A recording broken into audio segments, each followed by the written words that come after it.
Hello નમસ્કાર વિદ્યાર્થી મિત્રો, વેદ ડિજિટલ એજ્યુકેશનમાં આપ સર્વે વિદ્યાર્થી મિત્રોનું સહૃદય હાર્દિક સ્વાગત છે. આજે આપણે ધોરણ 3 વિષય જે ગુજરાતી છે તો એની પ્રથમ સત્રાંત પરીક્ષા 2024નું જે કુલ ગુણ 40 ગુણનું પેપર છે, તો વિદ્યાર્થી મિત્રો આ પેપરનું આપણે સંપૂર્ણ અને સચોટ સોલ્યુશન જોવાના છીએ. એટલે ખાસ વિદ્યાર્થી મિત્રો ચેનલમાં નવા હોય તો ચેનલ સબસ્ક્રાઇબ કરી બાજુમાં બેલ આઇકનને પ્રેસ કરો, જેથી તમને આવા બીજા વિડીયો પણ મળતા રહે. વિડીયો લાઈક કરો, તમારા મિત્રો દોસ્તોને શેર કરો. બરાબર, તો ચાલો વિદ્યાર્થી મિત્રો જોઈએ. પ્રશ્ન 1, નીચે આપેલ ફકરાનું સુંદર અક્ષરે અનુલેખન કરો. 5 ગુણ. તો એક વખતની વાત છે, રાત્રિનો સમય હતો, આકાશમાં પૂનમનો ચંદ્ર પ્રકાશતો હતો. મોટા વાંદરા ઘસઘસાટ ઊંઘતા હતા, પરંતુ પેલા બચ્ચાની વાતો ચાલતી હતી, જાણે માખીઓનો ગણગણાટ. એવામાં જગ્ગુની નજર નીચે ગઈ.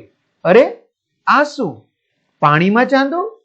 જગ્ગુને થયું, નક્કી ચાંદો પાણીમાં પડી ગયો છે. વિદ્યાર્થી મિત્રો, તમારે ઉદ્ગાર ચિહ્ન, પૂર્ણ વિરામ, પ્રશ્નાર્થ ચિહ્ન, બરાબર, અવતરણ ચિહ્ન, આ બધું જ તમારે વ્યવસ્થિત મૂકવાનું છે. આવી રીતે લીટી હોય તો તમારે એમાં લખવાનું છે. ચાલો, હવે ઘણા બધા વાલી મિત્રોની પણ એક કમેન્ટ આવે છે, કારણ કે વિદ્યાર્થી મિત્રોને તો નથી ખ્યાલ આવતો, પણ વાલી મિત્રોની કમેન્ટ હોય છે કે સર પ્રથમ પરીક્ષા માટે ઉપયોગી બાળકોને તૈયારી માટેનું પેપર સેટ સોલ્યુશન સાથેનો મળી જશે? તો હા, ક્યાંથી મળશે સર? અથવા તો અમારા બાળકને ગુજરાતીમાં હજી તકલીફ પડે છે અમુક પાઠમાં લખવામાં, સમજવામાં, તો એના વિડીયો મળશે? હા ભાઈ, વિડીયો બી મળશે. બરોબર, તો ક્યાંથી મળશે આ બધું?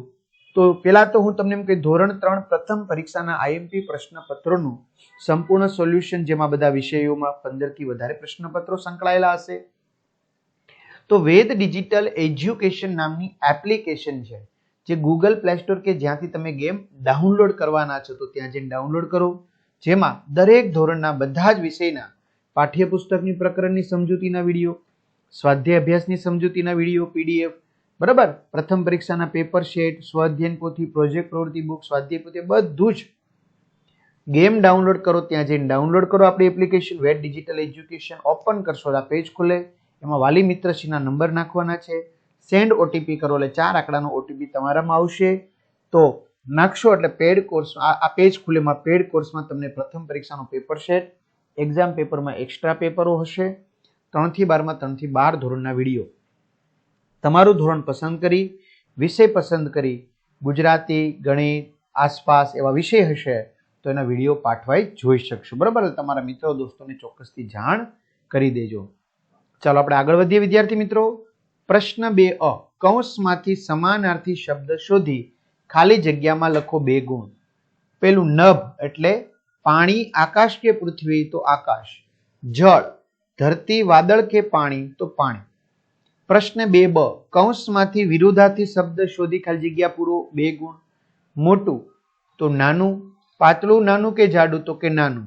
અંધારું તો અંજવાળું, રાત કે બપોર? તો અંજવાળું. આવી રીતે. પ્રશ્ન 2 ક, આપેલ શબ્દનો ઉપયોગ કરી અર્થપૂર્ણ વાક્ય બનાવો 1 ગુણ. વરસાદ. વાંદરા કહે, વરસાદથી ક્યાં ડરીએ છીએ? પ્રશ્ન 3, ફકરો વાંચી સાચો અર્થ ધરાવતા વાક્યની સામે બોક્સમાં તમારે ખરાની નિશાની કરવાની છે. 5 ગુણ છે. ચલો, પંખીઓની ચાલવાની અને ઉડવાની રીત અલગ હોય છે, તેમનું ડોકનું હલન ચલન પણ અલગ હોય છે. મેના તેની ડોક આગળ પાછળ આંચકાથી હલાવે છે, ઘુવડ તેની ડોક પાછળ તરફ ફેરવી શકે છે. પંખીઓના પીછા જુદા જુદા રંગ, આકાર અને કદના હોય છે, તેમના પીછા તેમને ઉડવામાં અને હૂંફાળા રહેવામાં ઉપયોગી છે. કેટલાક સમય પછી પંખીઓ જૂના પીછા ખેરવી નાખે છે, તેમની જગ્યાએ નવા પીછા આવે છે. તો હૂંફ એટલે શું? ગરમાવો, ઉકળાટ કે બફારો? તો મિત્રો આવશે ગરમાવો. પંખી એટલે પાંખ, જેને પાંખ હોય તે, જેને પૂંછડી હોય તે, જેને પાંખ હોય તે. કદ, દેખાવ, વજન કે નાનું મોટું? તો કે નાનું મોટું. પક્ષીને શું શું ફરી મળી શકે છે? પગ, ચાંચ કે પીછા? પીછા. ઘુવડ શું શું કરી શકે છે? દિવસે ખોરાક શોધી શકે છે, તેની ડોક પાછળ તરફ ફેરવી શકે છે? હા. ઉડી ન શકે? ખોટું. આવી રીતે. પ્રશ્ન 4, નીચે આપેલ પ્રશ્નોના જવાબ લખો. 5 ગુણ. વાંદરાના બચ્ચા કેવા કેવા તોફાન કરતા હતા? તો વાંદરાના બચ્ચાઓ ભારે તોફાની હતા. આખો દિવસ તોફાન મસ્તી જ કર્યા કરતા. કોઈ ઝાડની ડાળીએથી ઊંધે માથે લટકે તો કોઈ બીજાની પૂંછડી ખેંચી ભાગી જાય. વળી એકબીજા સામે કચકચ કચકચ દાંત પણ કાઢે. ચાંદો તળાવમાં અને આકાશમાં બંને જગ્યાએ કેમ દેખાતો હશે? તો ચાંદો આકાશમાં છે, તળાવમાં તેનું પ્રતિબિંબ છે. આથી ચાંદો તળાવમાં અને આકાશમાં એમ બંને જગ્યાએ દેખાતો હશે. ઈવા કેમ ઉદાસ થઈ? તો ઈવાને મોટી પીળી પાંખો વાળા પતંગિયું ગમી ગયું, પરંતુ તે પતંગિયું ઉડી ગયું અને તેની સાથે બીજા કેટલાક પતંગિયા પણ ઉડી ગયા. આથી ઈવા ઉદાસ થઈ ગઈ. દ્વિજ અને ઈવા ક્યારે પિલ્લુની સંભાળ લેતા? તો દ્વિજ અને ઈવા રોજ સવારે અને સાંજે નિશાળે આવતા અને જતા પિલ્લુની સંભાળ લેતા. ઠંડીથી બચવા વાંદરાઓએ શું કર્યું? તો ઠંડીથી બચવા વાંદરાઓએ મરચાનું તાપણું કર્યું. પ્રશ્ન 5 કૌંસમાંથી શબ્દ પસંદ કરી ખાલી જગ્યા પૂરો 2 ગુણમાં. ચાલો, પેલું, તારી નિશાળનું નામ શું છે? અહીંયા શું આવશે? તારી કે તારું? તો કે તારી.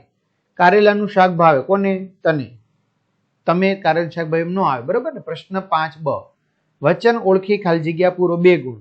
ટેબલ પર 3 પુસ્તકો મૂકેલા છે, આમાંથી જોઈને. બગીચામાં ઘણા બાળકો રમે છે. પ્રશ્ન 5 પુનરાવર્તિત શબ્દ પ્રયોગ ઓળખી તેને અલગ તારવો. અમે દોડતા દોડતા ગિરનાર પર્વત ઉતર્યા. તો આ વાક્યમાં વારંવાર કયો શબ્દ આવે તે લખો. દોડતા દોડતા. ચલો, વાક્યોને વાર્તા પ્રમાણે ગોઠવવા ક્રમ આપો. તો પેલા આ રીતે વાક્યો આપેલા છે, તો તમારે લખવાનું. પેલું, કુકડો કુકડે કૂક કરતો હતો. બીજું, સવાર થઈ. ત્રીજું, વાદળા આકાશમાં દોડવા લાગ્યા. ચોથું, વાદળાની આંખો ચમકવા લાગી. અને 5મું, વરસાદ વરસવા માંડ્યો. ચલો, આપેલ ચિત્ર વિશે 5 થી 7 વાક્યો લખો. 5 ગુણ. તો મિત્રો, ચિત્ર છે ઝાંખું છે, પણ એ ભાઈ બહેન છે, વૃક્ષ છે, મંદિર છે, ઘર છે, પંખી છે, પાણીની પરબ છે, મકાન છે, બારી છે, પગથિયા છે, બરાબર. તો આ ચિત્રમાં 2 નાના નાના બાળકો રમી રહ્યા છે. પક્ષીઓ કુંડામાંથી પાણી પીવે છે. આ ચિત્રમાં એક નાનું એવું મંદિર પણ દેખાય છે. એક મોટું અને ઘટાદાર વૃક્ષ પણ જોવા મળે છે. મંદિરની આસપાસ 2-3 ઘર પણ દેખાય છે. આવી રીતે લખી શકો છો. પ્રશ્ન 8, ઉદાહરણ મુજબ કૌંસમાંથી યોગ્ય શબ્દ લઈ ખાલી જગ્યા પૂરો. 5 ગુણ. રમવાની મને ખૂબ મજા આવે. એવી રીતે તમારે આમાંથી શબ્દ ગોતવાના છે. મેળામાંથી રમકડું ન મળતા મને દુઃખ થયું. પગમાં કાંટો વાગતા મને રડવું આવ્યું. વાઘને જોઈ મને ડર લાગે. દિવાળીના તહેવારમાં નવા કપડાં મળતા મને ખુશી થઈ. ગલગલિયા કરતા ખૂબ હસવું આવે.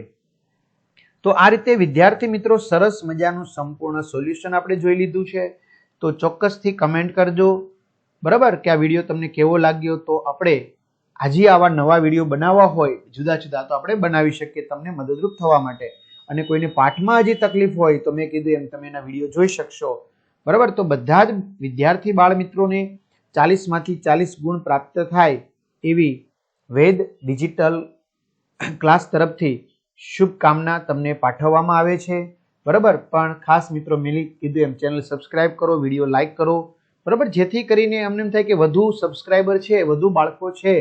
જો આવકમાં મેડ ફોર કિડ્સ છે, ફેર નથી પડતો, પણ વધુ બાળકો હોય તો અમને એમ લાગે કે વધારે સબસ્ક્રાઇબર છે તો વધારે બાળકો આપણા વિડીયો જોવે છે, તો આપણી પાસે જે કાંઈ છે એ બાળકો સુધી પ્રોવાઈડ કરીએ, પહોંચાડીએ, બરાબર. અને પ્રથમ પરીક્ષાના પેપર સેટ છે, કોઈ બાળકોને તૈયારી માટે કરાવવા હોય તો એ પેપર સેટ તમે અહીંથી મેળવી શકશો, જે આપણે વાત કરી એ પ્રમાણે. રેડી? અહીંથી. અને વિડીયો પણ તમારા ધોરણમાં જઈને મેળવી શકશો, જે પાઠ જોવો હોય તે. તો બધાને ઓલ ધ બેસ્ટ.